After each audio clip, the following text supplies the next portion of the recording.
Good afternoon guys, आवाज आ रही है? हाँ गौतम, आ रही है। ओके, सो आज हम रिबूट ले रहे हैं अमेज़न का, ठीक है, ई कॉमर्स में। और इस पे हम दिखाएंगे कि अमेज़न पे बेसिक चीजें, मतलब कि कैसे क्या प्रोसेस होता है, कैसे काम चलता है, सारी चीजें, सेल वगैरह सब कुछ, क्या क्या इसकी कैटेगरी है, क्या क्या रिक्वायरमेंट्स होती हैं, तो उसके अकॉर्डिंग हम सारा आज रिबूट ले रहे हैं। तो ठीक है, मैं स्टार्ट करता हूँ।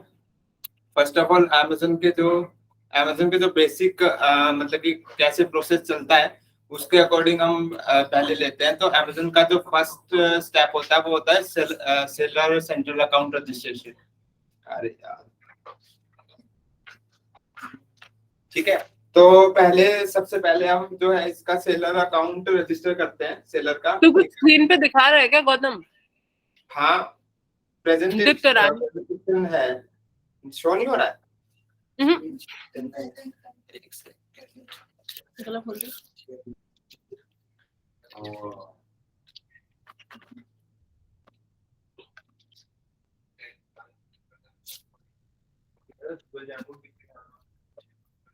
अब हो रहा है। ठीक है, जो हमारा फर्स्ट स्टेप रहता है अमेज़न पे, सबसे पहले वो रहता है अकाउंट रजिस्ट्रेशन, ठीक है, सेलर सेंट्रल अकाउंट रजिस्ट्रेशन, ठीक है। उसके बाद हमारा सेकंड रहता है लिस्टिंग, और उसके बाद A plus listing and brand store advertisement, और उसके बाद आता है रिव्यू और शिपिंग, ठीक है। तो ये मैं स्लाइड वाइज आपको बता देता हूँ सारे। तो नेक्स्ट हमारा जो सेलर सेंट्रल है, वो जो फर्स्ट लुक है वो ऐसा आता है आफ्टर रजिस्ट्रेशन। जो फर्स्ट लुक होता है सेलर सेंट्रल का, जहाँ पे आपको सारा डेटा शो होता है, ठीक है, जिसमें आपकी सेल ऑर्डर्स, मैसेजेस और कस्टमर फीडबैक, सारी चीजें आपको यहाँ पे शो होते हैं। कुछ इस तरह का आपको सेलर सेंट्रल शो होता है, ठीक है। उसके बाद नेक्स्ट हमारा आता है लिस्टिंग। लिस्टिंग हमारा जो होता है, लिस्टिंग बैकएंड में जो लिस्टिंग शो होती है वो इस तरह से डिजाइन होती है। ये सारी लिस्टिंग है, साइड में आप जो देख रहे हो वेरिएशन है। जैसे एक भी प्रोडक्ट के, फॉर एग्जांपल हमारे पास कोई टी-शर्ट है, उसके मल्टीपल कलर्स हैं, तो वो वेरिएशन में काउंट होता है। तो वो जो बैकएंड पर जो लिस्टिंग दिखती है वो कुछ इस तरह से दिखती है अमेज़न पे, सेलर सेंट्रल पे, ठीक है। ये वो जो हम लोग लिस्टिंग इमेजेस डालते हैं कि उसकी एंट्री है, ये लिस्टिंग, हाँ, एंट्री है, जो डेटा, जहाँ पे सारा डेटा होता है बैकएंड में, वो इस तरह से शो होता है। मतलब यहाँ हम डाल रहे हैं तो वो ये हाँ, ये बैकएंड लाइव होने के बाद कुछ इस तरह से होता है। एक सेकंड मैं और आपको दिखा देता हूँ बैकएंड पे कैसे शो होता है। अमेज़न पे ना पहले थोड़ा सा इसमें वो भी बताना कि लिस्टिंग इमेज किसको कहते हैं, क्या राइट थोड़ा सा समझ में आया। ठीक है, जो बैकएंड पे हमारी लिस्टिंग शो होती है वो कुछ इस तरह से शो होती है, ठीक है। यहाँ पे आपका टाइटल आता है, यहाँ पे ब्रांड आता है, उसके बाद जो बेसिक इंफॉर्मेशन रिक्वायर्ड होती है वो सारी आती है यहाँ पे, ठीक है। उसके बाद आपका वेरिएशन वाला जो पार्ट होता है जिसमें आप कलर या वो डालते हो, ये चीज आपका यहाँ पे शो होता है। लेकिन ये अभी शो नहीं होगा क्योंकि इसका एक रूल होता है कि आप जो वेरिएशन है वो लिस्टिंग क्रिएटिंग टाइम पे ही डाल सकते हो। लिस्टिंग एक बार क्रिएट होगी तो उसमें आप वेरिएशन ऐड नहीं कर सकते, डिलीट कर सकते हो लेकिन ऐड नहीं कर सकते हो। और क्रिएट होने के बाद आपको वेरिएशन यहाँ पे शो नहीं होंगे, वो लाइव पे शो होंगे, क्योंकि उनका जो पार्टीशन हो जाता है वो अलग अलग हो जाता है। जैसे यहाँ पे जो वेरिएशन बने हुए, फॉर एग्जांपल यहाँ आप देखोगे ये 4 वेरिएशन है यहाँ पे, अलग अलग फ्लेवर्स कह लो या फिर कलर कह सकते हो, ये सारा अलग अलग शो हो जाता है लिस्टिंग। लेकिन वहां पे आपको सेम आपको ये चीज ऐसे शो होती है, ठीक है। दूसरा आपका प्राइस वाला जो ऑफर, सेल प्राइस, सब कुछ आपका HSN कोड वगैरह सारी चीजें यहाँ डलती है। SKU मेन आपका SKU होता है, क्योंकि SKU का ये पार्ट होता है, ये आपका मैनुअली आप डाल सकते हो, लेकिन एक बार आप डाल दोगे तो ये चेंज नहीं होता है। बाकी सारी चीजें चेंज हो सकती हैं, लेकिन वेरिएशन और SKU ये दोनों चीज ऐसी होती है जो चेंज नहीं होती है। एक बार जो डल जाएगा वो डलता रहता है, ठीक है। तो इसका ये SKU का जो बेसिकली रोल होता है वो ये रोल होता है कि जो बड़े बड़े वेयर हाउस होते हैं उसमें जो प्रोडक्ट रिकॉग्नाइज होता है वो आपका SKU के थ्रू होता है। उनका लिस्टिंग या इमेज या फोटो से कोई मतलब नहीं होता, वो SKU का लेबल होता है, वो टैग उसके साथ स्टिक करते हैं, वो उसके अकॉर्डिंग रिकॉग्नाइज होता है।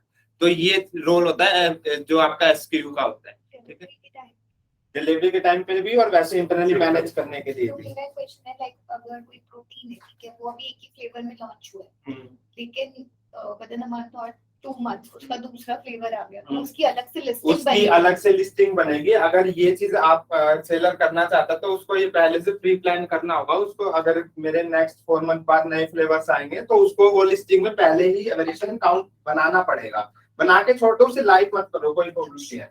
लेकिन हाँ एडिट हो सकता है बाद में, लेकिन अगर नहीं बनाया तो फिर वो नई न्यू लिस्टिंग बनेगी एक फ्लेवर। लाइव करने का और इनएक्टिव रखने का हाँ वो लाइव और इनएक्टिव करने का ऑप्शन होता है, वो आप कर सकते हो।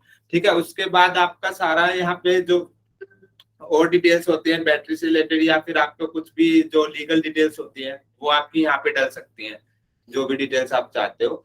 उसके बाद मेन आपका आता है इमेजेस वाला। इमेजेस आप इसमें यहाँ से इमेजेस ऐड कर सकते हो, लेकिन इमेजेस का एक चीज होता है, ये समटाइम्स अमेजन में एक ग्लिच है कि इमेजेस क्या होता है, जैसे न्यू लिस्टिंग बनाते हो आप तो आपको इमेजेस जो है मतलब कि चेंज कर सकते हो 2-3 बार, लेकिन आप कंटिन्यूसली उनको चेंज करते रहोगे तो समटाइम्स ये होता है कि आपकी ये स्टक हो जाती है इमेजेस, वो चेंज नहीं होगी। तो ये वाला चीज होता है। और बेसिकली इमेजेस या कोई भी लिस्टिंग चेंज होने के बाद अगर कोई भी चेंज डालते हो आप लिस्टिंग में क्रिएट होने के बाद तो उसकी रैंकिंग पे काफी इम्पैक्ट पड़ता है। तो ये चीज आप ध्यान में रख सकते हो कि लिस्टिंग बनने के बाद उसमें कोई चेंजेस ना हो, मिनिमम चेंजेस हो। तो ये चीज ये सारा फैक्टर है आपका। और उसके बाद डिस्क्रिप्शन जो होता है, लिस्टिंग डिस्क्रिप्शन या फिर बुलेट्स पॉइंट जो होता है, जो मेन हाइलाइट्स होते हैं लिस्टिंग के, वो आपको यहाँ पे शो होंगे। यहाँ पे आप एडिट और ऐड कर सकते हो। नेक्स्ट ऑप्शन आता है आपका कीवर्ड्स का, जो कीवर्ड्स आप यहाँ पे डाल सकते हो। लेकिन अमेजन में एक फैक्टर और भी होता है कि अगर ऑर्गेनिकली कर रहे हो तो कीवर्ड्स वाला जो मेन चीज होता है वो आपको डालना होता है इसके कंटेंट में, टाइटल, डिस्क्रिप्शन या बुलेट पॉइंट्स में, वहां से। क्योंकि इसमें ये सर्च में ये ज्यादा काम नहीं करता है। इसमें कीवर्ड्स वाला ऑप्शनल होता है, आप डाल भी सकते हो नहीं भी डालो, क्योंकि ये वहां से आपका कैटेगरी जो इसका सर्च टर्म काम करती है अमेजन की, वो कैटेगरी के अकॉर्डिंग करती है। जो आपके कैटेगरी सर्चेज होते हैं उसके अकॉर्डिंग, जिस कैटेगरी में आप अपना प्रोडक्ट लॉन्च कर रहे हो। ठीक है, उसके बाद ये एक्स्ट्रा डिटेल आपके पास कोई डिटेल्स है सारी, जैसे डीप डिटेल आपको डालने, डायमेंशन या कुछ भी वेट से रिलेटेड, यूनिट काउंट, पेयर में या कोई चीज, मैन्युफैक्चरिंग, पैकेजिंग, सारी डिटेल आप यहाँ से ऐड कर सकते हो इसमें। ठीक है, चेंज भी कर सकते हो। तो उसके बाद हम अपनी स्लाइड पे आते हैं। लाइव होने के बाद आपकी लिस्टिंग कुछ इस तरह से दिखती है। ठीक है, ये आपकी इमेजेस हो गई। ठीक है, ये आपकी हीरो इमेज होगी। बेसिकली हीरो इमेज जो होती है वो आपको प्लेन बैकग्राउंड में ही रखनी पड़ती है, व्हाइट बैकग्राउंड में। ये आपका टाइटल हो गया। उसके बाद आपके बुलेट पॉइंट नीचे आ जाएंगे, ये फ्लेवर आ गया आपका। ठीक है, और एक नेक्स्ट हमारा आता है A+ लिस्टिंग। A+ लिस्टिंग क्या होता है, जैसे आपके जो ये सारे फैक्टर्स होते हैं एक कंप्लीट शॉप के अमेजन पे, कुछ लोग करते हैं कि वो सिर्फ लिस्टिंग बना के डाल देते हैं और अपना सोचते हैं कि यहीं से लाएगा, लेकिन ये सारे फैक्टर कंप्लीट करने के बाद कस्टमर का ट्रस्ट बनता है कि ये चीज जो है वो जेन्युइन है या नहीं। तो A+ जो लिस्टिंग होती है वो कंप्लीट आपका पार्ट होता है। ठीक है, लिस्टिंग का कंप्लीट शॉप का क्राइटेरिया होता है A+ लिस्टिंग या ब्रांड स्टोर, सब कुछ चीजें। तो A+ लिस्टिंग, जैसे कुछ लोगों को कंफ्यूजन होती है कि A+ लिस्टिंग उनको पता ही नहीं होता कि कहाँ पे शो होती है। तो ये मैं दिखा देता हूँ, लाइव पे दिखा देता हूँ।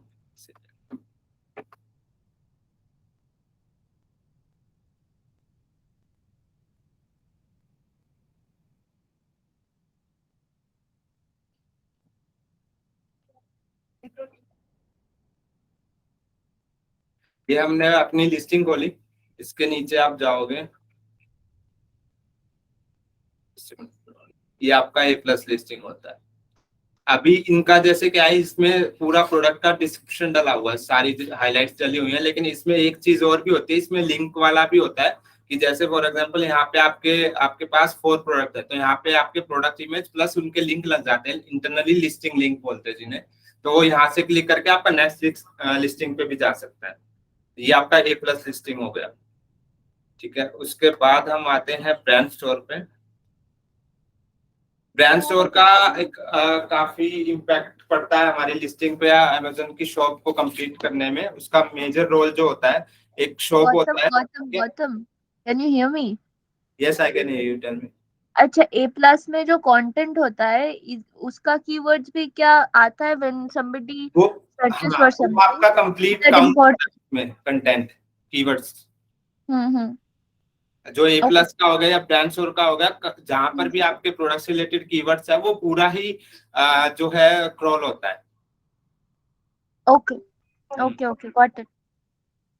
बोलो। मेरा एक क्वेश्चन है, लाइक अगर क्लाइंट पूछता है तो the major benefits of A plus listing हमें क्यों करनी चाहिए, तो इसका मेजर जो ब्रांड स्टोर का और ए प्लस का जो मेजर बेनिफिट होता है वो सेल का ही होता है। एक सेल का होता है, दूसरा आपका कस्टमर ट्रस्ट का होता है।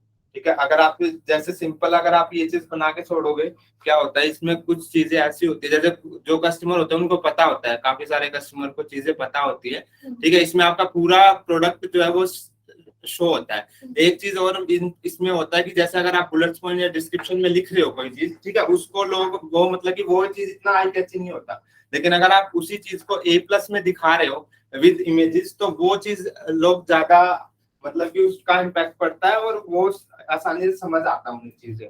तो इसका ये बेनिफिट होता है। और लेकिन इसके साथ साथ टेक्निकली जो ए प्लस का बेनिफिट होता है वो ये होता है, इसमें आपकी 10 to 15% तक सेल का जो इम्पैक्ट आता है वो ए प्लस के थ्रू आता है। ये आपका मंथली वाइज काउंट कर सकते हो आप, या पर डे के अकॉर्डिंग काउंट कर सकते हो। इसको दूसरे वर्ड में बेस्ट समझने का एक एग्जांपल के थ्रू ये कर सकते हैं। जब आप लोग लाइव किसी दुकान में जाते हैं खरीदने के लिए कोई सामान, जहाँ पे मार्ट है या कहीं पे, जहाँ आप उस प्रोडक्ट को हाथ में लेके उठा के देखते हो, पहली बार देखते हो तो आप क्या देखते हो, उसका पैकेजिंग देखते हो, उसको उसका डिटेल्स पढ़ते हो पीछे, है ना, सब चीजें चेक करते हो, और फिर आप डिसाइड करते हो कि ये आपके लिए, आपकी जो चीज ढूंढ रहे हो उसके से मैच करता है, उसके यूएसपीज आपके जो नीड है उसको फुलफिल कर रहे हैं नहीं कर रहे हैं, उसके हिसाब से आप जज करते हो। लेकिन ये ऑनलाइन शॉप है, तो इसलिए लिस्टिंग इमेजेस को हम कैटलॉग इमेजेस भी बोलते हैं, क्योंकि वो आपको वो डिस्क्रिप्शंस देते हैं जो कि डिटेल्स आप किसी दुकान पे अगर जाके मैनुअली अगर कुछ खोज रहे होगे, वो चीज वो फुलफिल करता है आपका लिस्टिंग इमेजेस। और जो नीचे के ए प्लस इमेजेस हैं वो आपको हमेशा उसका टारगेट ये रहता है कि आपको उस प्रोडक्ट के जो यूएसपीज हैं, जो मेन चीज है, वो सारी चीजें, हर चीज क्लियर रहे, कॉम्पिटिटिव एज आप दिखा सको दूसरे प्रोडक्ट के हिसाब से, जो कि आपको डिसीजन लेने में हेल्प कर देता है कि आपके लिए ये प्रोडक्ट आपके नीड के हिसाब से परफेक्ट है। तो जैसे गौतम ने बोला कि सेल्स पे कैसे इम्पैक्ट पड़ता है, तो इस तरीके से वो डिसीजन आपने लिया, आपने खरीदा और सेल्स पे इम्पैक्ट पड़ा। ठीक है, उसके बाद हमारा आता है ब्रांड स्टोर। ब्रांड स्टोर एक कंप्लीट आपकी एक इंटरनल वेबसाइट हो जाती है। ठीक है, अमेज़न के अंदर ही। इसमें क्या होता है, आपके सिर्फ आपके ही प्रोडक्ट दिखेंगे और कोई भी जो है किसी और सेलर का प्रोडक्ट नहीं शो होगा। इसके जो बेनिफिट होते हैं वो ये रहते हैं कि आपका बल्क ऑर्डर्स भी आपको रिसीव होता है। जैसे आप फॉर एग्जांपल आपके पास किसी कैटेगरी से रिलेटेड इसी का एग्जांपल ले लेते हैं, जैसे नॉकआउट है, एब्सोल्यूट न्यूट्रिशन, इसमें क्या है, इनका प्री वर्कआउट है नोबल वे और वेट गेनर और BCAA और काफी सारे इनके प्रोडक्ट हैं। ठीक है, जो टैबलेट्स वगैरह हैं। तो इसमें क्या होता है, इनके ऑर्डर्स जैसे ऐसे आते हैं, कोई भी कस्टमर आता है उनको दिखता है कि वो इनके पास ये सारे प्रोडक्ट अवेलेबल हैं, तो वो क्या करता है कि प्री वर्कआउट भी ले लेता है, वो नोबल वे भी ले लेता है और आपका गेनर भी ले लेता है, और जो विटामिन की टैबलेट्स होते हैं वो भी सारी यहाँ से पिक कर सकता है एक ही प्लेस से। क्योंकि लिस्टिंग के थ्रू क्या होता है कि लिस्टिंग पे कोई भी कस्टमर आता है तो उसको वो चीजें नहीं दिखती कि इस ब्रांड के और क्या क्या प्रोडक्ट्स हैं। ठीक है, तो वो उन चीजों को पता ही नहीं चल पाता उसको। और समटाइम्स ये होता है कि नीचे दिखता है, लेकिन नीचे भी सारे प्रोडक्ट्स नहीं दिखते, वो भी तब दिखते हैं जब उनकी अच्छी रैंकिंग हो या सब कुछ अच्छे से हो रखा हो, तब वो नीचे आते हैं प्रोडक्ट्स। लेकिन ब्रांड स्टोर का जो मेजर है कि इसमें आपके बल्क ऑर्डर भी लगते हैं, तो डायरेक्ट इसका एक इम्पैक्ट ये हो जाता है। दूसरा इस पे क्या, ऑर्गेनिक ऑर्डर काफी सारे आते हैं ब्रांड स्टोर पे भी। और सेकंड, इस आपके जो शॉप है वो कंप्लीट हो जाता है। तीसरा, इस पे आपका कस्टमर ट्रस्ट बनता है। और मेन चीज होता है कि कस्टमर यहाँ पे आने के बाद कहीं और रीडायरेक्ट नहीं होता, क्योंकि उसको जो रिक्वायरमेंट्स अगर उसको चाहिए तो वो सारी चीजें यहीं पे मिलेगी, क्योंकि उसको दूसरा कोई ब्रांड का ऑप्शन दिखाया ही नहीं जाएगा। तो ब्रांड स्टोर का सबसे बड़ा मेजर फैक्टर जो होता है वो यही होता है। लेकिन इसका एक कंडीशन ये भी होता है कि ब्रांड स्टोर आप तब बना सकते हो जब आपका ब्रांड रजिस्टर हो रखा हुआ है अमेज़न पे। ठीक है, उससे अमेज़न पे ब्रांड रजिस्टर करने से पहले आपको ट्रेडमार्क लेना पड़ता है। ट्रेडमार्क के बाद आपका ब्रांड रजिस्टर होगा, देन आप इसके बाद ब्रांड स्टोर अप्लाई कर सकते हो। ये इसका मतलब कि जो है रूल रहता है अमेज़न का कि विदाउट ब्रांड रजिस्ट्री आप ब्रांड स्टोर नहीं कर सकते। ठीक है। तो इसके बाद हमारा आता है एडवर्टीजमेंट। एडवर्टीजमेंट जो हमारा सेक्शन रहता है, इस पे अमेज़न पे अपने 3 तरह की एड्स चलती है, ठीक है। आपका एक होता है brand sponsor ad, brand video ad, और एक स्पॉन्सर प्रोडक्ट्स, ठीक है। तो स्पॉन्सर प्रोडक्ट्स आपका होता है, मैं दिखा देता हूँ। जैसे आप कोई भी प्रोडक्ट ओपन करोगे तो आपको सबसे पहले जो रो दिखती है जिसमें स्पॉन्सर होता है, ये आपका स्पॉन्सर प्रोडक्ट ऐड होता है, ठीक है। जो आपको यहाँ पे शो होता है ये स्पॉन्सर प्रोडक्ट ऐड होता है। उसके बाद आपका आता है ब्रांड वीडियो ऐड, जिसमें आपने अगर कुछ, एक सेकंड में दिखा दे।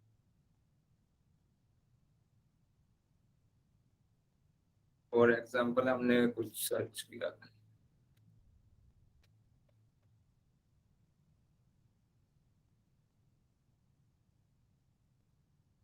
ये आपका पार्ट आ जाता है ब्रांड स्पॉन्सर वीडियो ऐड, ठीक है। वीडियो के थ्रू आप अपने प्रोडक्ट या अपने ब्रांड को अच्छे से प्रेजेंट कर सकते हो कस्टमर के सामने, तो ये आपका ब्रांड वीडियो ऐड हो जाता है, ठीक है। उसके बाद आपका वीडियो या जो भी आपका ब्रांड एम्बेसडर होता है उसकी वीडियो भी आप इसमें डाल सकते हो, लेकिन इसका रूल ये होता है कि आपका जो सबटाइटल है वो इंग्लिश होना चाहिए, ठीक है। और कोई भी मतलब कि म्यूजिक नहीं होना चाहिए, म्यूजिक इन द सेंस कोई भी लाइक जो आउटसाइड म्यूजिक होते हैं, सॉन्ग्स वगैरह, वो चीज इसमें इंक्लूड नहीं होना चाहिए। हाँ, साउंड नॉर्मल साउंड ले सकते हो आप, जैसे ले सकते हैं, नहीं जैसे कैनवा पे है अपने, वो आप ले सकते हो। जैसे ये आपके गाने वाले होंगे, गानों की ट्यून नहीं ले सकते आप, जो फ्री सॉन्ग्स मिलते हैं वो यूज कर सकते हो, ठीक है। ये आपकी ब्रांड स्पॉन्सर वीडियो ऐड हो गई। उसके बाद आपका आता है डिस्प्ले ऐड। डिस्प्ले ऐड जो हमारा होता है, आपको दिखा देता हूं। जैसे अपनी कोई भी लिस्टिंग होती है, वो उसके साइड में यहाँ पर ये आप देख रहे हो, ये डिस्प्ले ऐड है, ठीक है। इसका बेनिफिट ये होता है, जैसे इनका जो प्रोडक्ट है वो 1230 का है, ठीक है, और आपका प्रोडक्ट, आप वही same product with different brand आप बेच रहे हो 900 रुपीज का, तो आप डिस्प्ले ऐड चलाओगे तो इसका इम्पैक्ट ये पड़ता है, कस्टमर आता है इनके पास, वो देखते हैं कि सेम फीचर्स वाला प्रोडक्ट आपको 900 रुपए का मिल रहा है, 950 का मिल रहा है, तो यहाँ से कन्वर्जन के चांस ज्यादा बढ़ते हैं। तो ये आपका डिस्प्ले ऐड होता है। एक इसमें एक इम्पैक्ट ये होता है, एक डिफरेंस मैं बता देता हूँ गूगल और अमेज़न के बीच में। जो गूगल पे आपकी डिस्प्ले ऐड चलती है वो आपकी बैनर या इमेज वाली चलती है, ठीक है। तो ये बहुत ज्यादा कंफ्यूजन होता है, स्पेशली मैं मीडिया टीम को बोल रहा हूँ। तो वैसे तो अभी पता है सबको, लेकिन इसमें ये वाला इशू बहुत ज्यादा होता है कि डिस्प्ले ऐड में आपका कोई भी जो बैनर है या वो चीज नहीं यूज होती, इसमें सिर्फ आपकी डायरेक्ट इमेज यूज होती है, प्रोडक्ट इमेज। तो ये दो डिफरेंस है गूगल एड्स और अमेज़न की जो डिस्प्ले ऐड है। गूगल डिस्प्ले ऐड और अमेज़न डिस्प्ले ऐड ये दोनों डिफरेंट होती हैं। वहाँ पे आप इमेजेस वगैरह डल जाते हैं, यहाँ पे आपका ये प्रोडक्ट उठाता है एसिंग वाइज। लिस्टिंग इमेजेस, हाँ, ये डायरेक्ट लिस्टिंग इमेज से इमेज उठाता है, इसमें इमेज डालने की, और अगर जैसे ये जो कंटेंट इसने डाला है ये अपने आप उठा, हाँ, ये अपना। तो ये इस प्रोडक्ट ने कीवर्ड पे बिट किए या इसकी लिस्टिंग पे? इस प्रोडक्ट ने इनके एसिन पे चला रखा है। बेसिकली जो एसिन होता है आपका आईडी बोल सकते हो जिसे आप, वो आपने दिखा देता हूँ। ये आपकी आईडी होती है हर प्रोडक्ट की, इससे टारगेटेड होती है सारी चीजें, ठीक है। कोई भी डेटा निकलता है वो इसी से निकलता है। इसके साथ ही आज इसमें एक चीज और होता है, ये रैंक वाला ऑप्शन, जिसकी मैं हमेशा बात करता हूँ, रैंक वाला। तो इसमें ये होता है कि आपकी रैंक जितनी डिक्रीज होती है ना, उतना आपका प्रोडक्ट इंप्रूव करता है, आपकी लिस्टिंग इंप्रूव होती है। फॉर एग्जांपल अभी 49 है, ठीक है, अगर ये आपकी 30 जाएगी या 25 20 जाएगी तो ये, हाँ, रैंक 1 पे जितना डिक्रीज होता जाएगा उतना आपका लिस्टिंग इंप्रूव होता जाएगा। जैसे फर्स्ट पे आपका दिख रहा है गोल्ड पे है, ठीक है, सेकंड पे ये है, थर्ड पे ये है, फोर्थ पे ये, उस ऐसे ऐसे 49 पे अगर आप देखोगे तो आपको नोबल पे दिखेगा, ये रहा, ठीक है। बोनाइजो की रैंक काफी अच्छी चल रही है, अभी एक सप्ताह नहीं काफी टाइम हो गया एड्स को। तो ये आपका फैक्टर रहता है रैंकिंग वाला। ये फैक्टर है आपका कितना माल बिक रहा है, क्वालिटी कितना अच्छा है, तो ज्यादा बिकेगा वो प्राइस है। उसके बाद हमारा थोड़ा समझाओगे कि इससे बिल्ड करते हैं। Amazon की आईडी होती है, लिस्टिंग आईडी होती है। Standard identification number is ASIN, ASIN code. जो भी आप डेटा, जो भी कुछ भी आप Amazon पे प्रोडक्ट बेचने के लिए चढ़ाओगे ना, आपको एक आइडेंटिफिकेशन यूनिक नंबर दिया जाएगा, which becomes your product का स्टैंडर्ड आइडेंटिफिकेशन नंबर।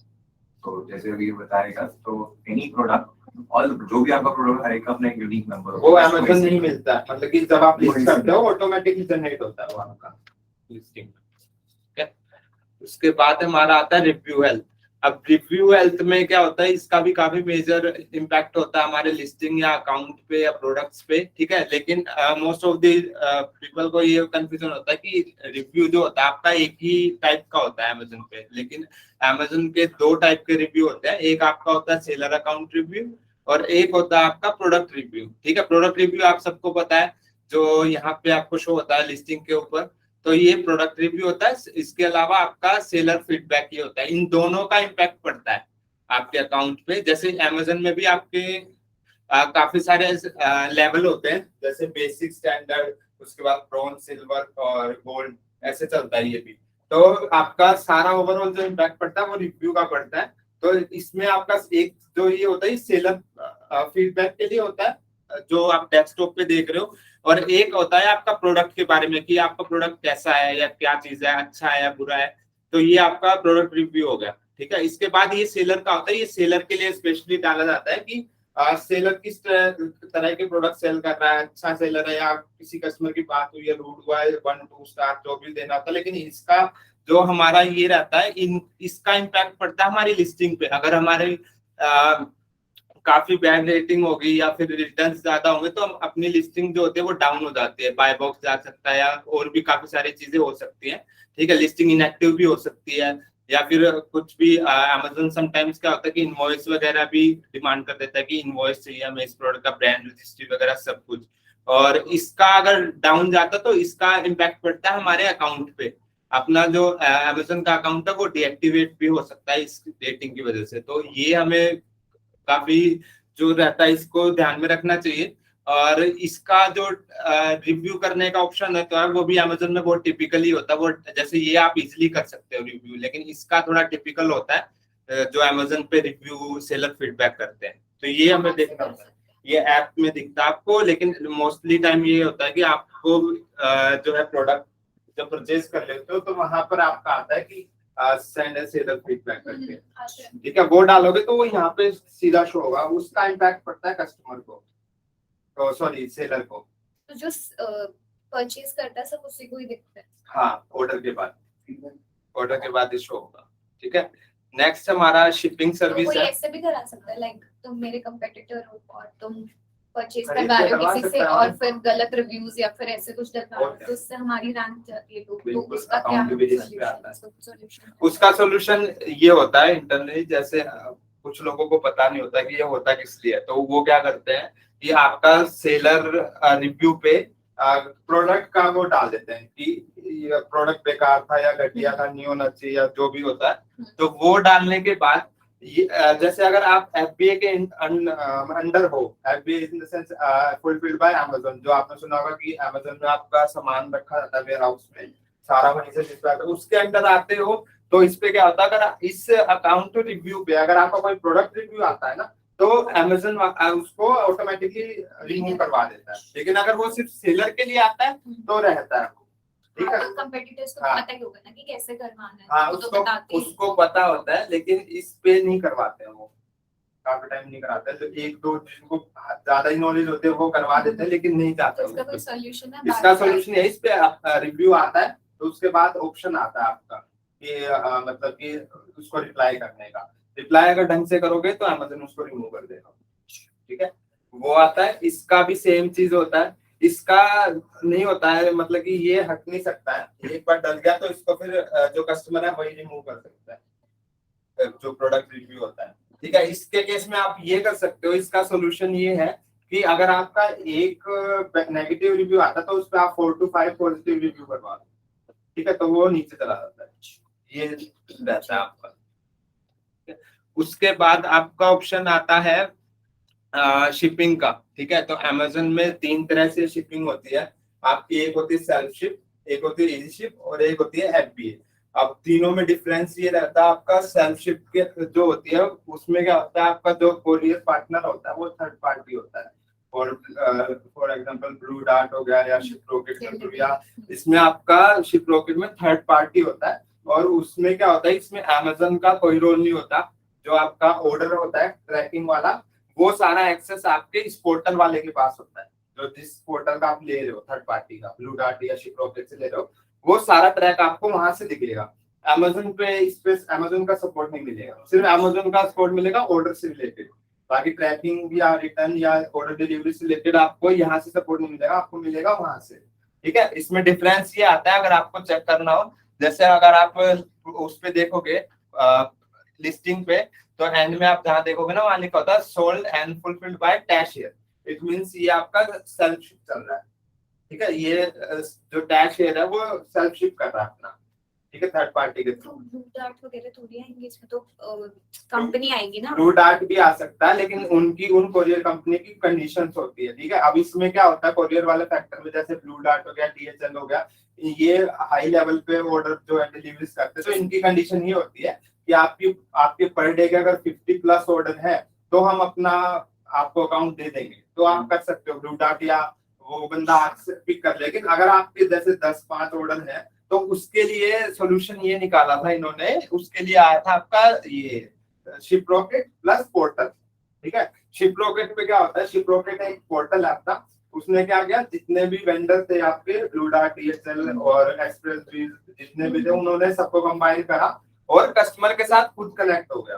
कस्टमर को वो कह रहा है कि अगर आपका एक भी ऑर्डर होगा तो मैं पिक कराऊंगा शिप रॉकेट वाले।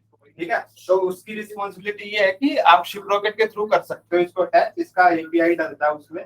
वो अटैच होने के बाद आपका शिप रॉकेट से बुक करोगे तो वहां से कोई भी आप चुन सकते हो, वहां से जो भी आपको लगता है सही। किससे आपको कराना था, DHL होगा, एक्सप्रेस या ई-कॉम जो भी होगा, उससे कराओगे तो वहां से वो बंदा, शिप रॉकेट की सारी रिस्पॉन्सिबिलिटी जो आपके ऑर्डर के वो शिप रॉकेट की रहती है, उसमें इनका कोई रोल नहीं होता। ठीक है, अमेज़न का प्लस आपका जो थर्ड पार्टी वाला हो गया कोरियर वाला, उनका कोई रोल नहीं होता।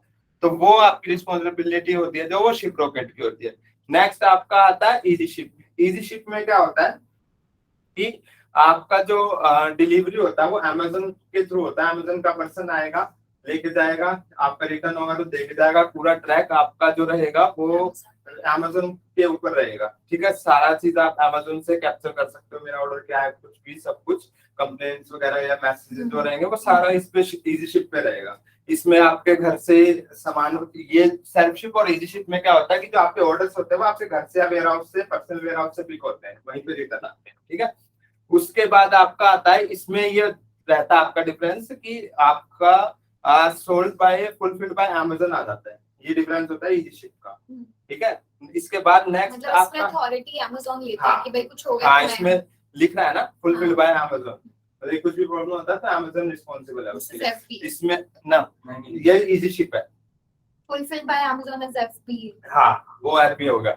इसमें आपका जो ये है, ये टैशियर है। ठीक है, इसमें रिस्पॉन्सिबिलिटी जो टैशियर की है। ठीक। उसके बाद नेक्स्ट आता है आपका FBA, फुलफिल्ड बाय अमेज़न। इसमें आपका दो चीजें होती हैं, एक आपका आता है इसमें दो सिस्टम होते हैं आपके, एक होता है आपका सेलर फ्लेक्स और एक होता है अमेज़न वाला जो वेयर हाउस। इसमें डील ये होता है कि आपका जो प्रोडक्ट है वो आप एक क्वांटिटी, कुछ भी पर्टिकुलर क्वांटिटी अमेज़न के वेयर हाउस में रखवाओ।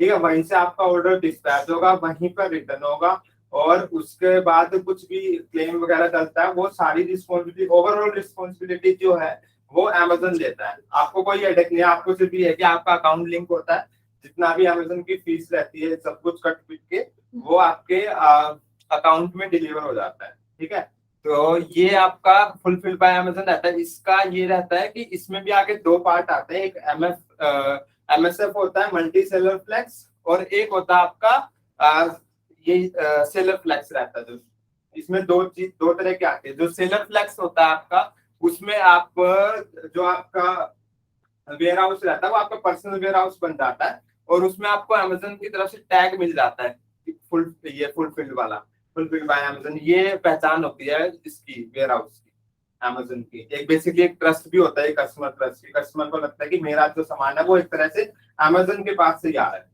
तो ये इसका फैक्टर होता है, ये टैग होता है फुलफिल्ड बाय अमेज़न। और इसमें आपका जो सेलर फ्लैग्स होता है, वो सेलर फ्लैग्स आपका पर्सनल वेयर हाउस होता है, वहीं से आप अपने ही सारे सामान डिलीवर करते हो। अमेज़न आपको ऑथराइज कर देता है कि आप मेरी तरफ से सारी चीजें अपने घर से ही डिलीवर करो। मतलब हाँ। दूसरा आपका आता है MSF multi cellular flags. Multi cellular flags में क्या होता है कि आपके मल्टीपल सेलर होते हैं। जैसे क्या होता है, जो FBA वाले वेयर हाउस होते हैं ये बड़े बड़े शहरों में होते हैं, ठीक है।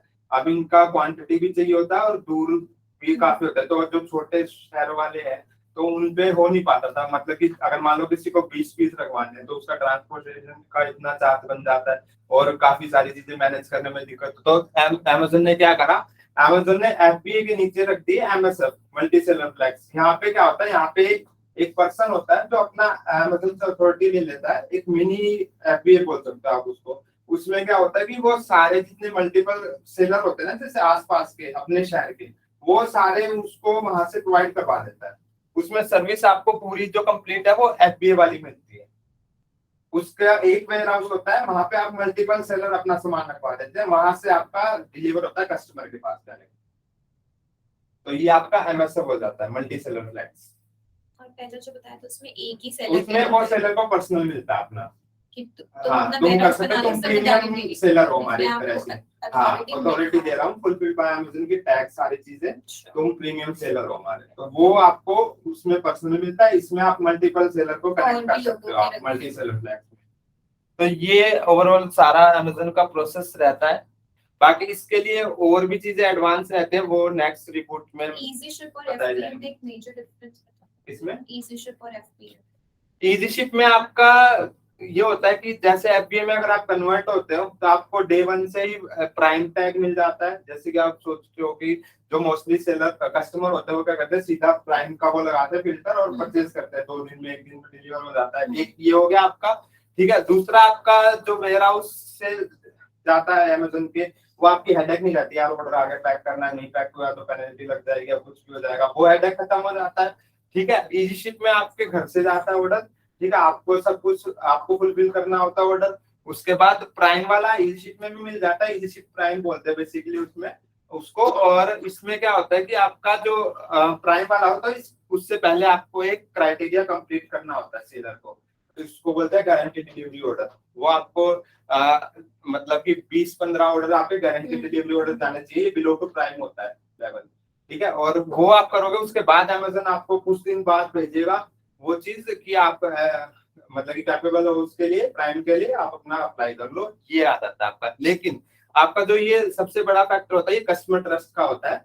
ये फुलफिल्ड बाय अमेज़न वाला जो टैग होता है, ये आपका सबसे बड़ा, ये आपका इजी शिप पे नहीं आ सकता जब तक आपको सेलर फ्लैग्स या फिर मल्टी सेलर फ्लैग्स में ना इनरोल होगे, तो आपको ये नहीं मिलेगा। तो ये डिफरेंस रहता है दोनों। इसके अलग अलग चार्जेस भी लेता होगा फिर सेलर से।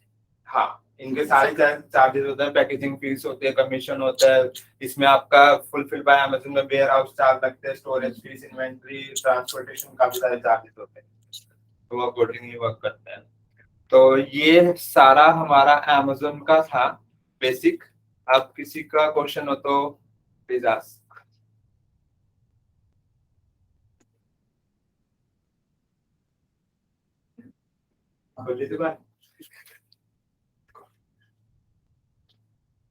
Any question? अगर कोई क्वेश्चन नहीं पूछेगा तो फिर सामने उनसे क्वेश्चन पूछा जाएगा और फिर जवाब आना जरूरी है। Can we please go over the slides real quick once more? चलो क्वेश्चन आएगा।